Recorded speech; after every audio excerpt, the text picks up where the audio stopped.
Well, as you look across the world, you see that in developing countries that education in some cases is falling way behind where it should be, that the only opportunity for kids in places as far away as Nigeria and Algeria might be in some of the more remote areas to be attending religious madrasas where doctrines of hate and terror are being taught to kids. And it's important for the world to come together to help encourage moderate Islamic leaders and governments to develop public schools and public health systems and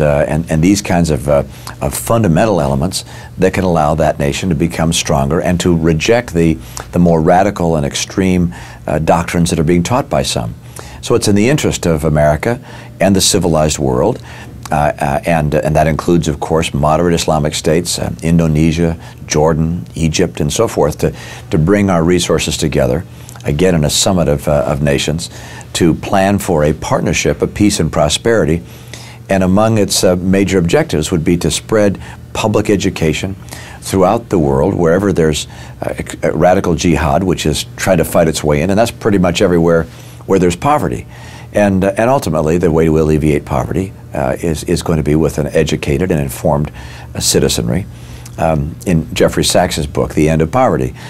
he lays out a strategy which connects with me in many respects, in that he says you have to look at each nation or each region one by one and assess what tools are necessary to help that nation become stronger. And it's not the same for everyone. And some are, frankly, given their current state, there's not much we can do in some places because of their current leadership.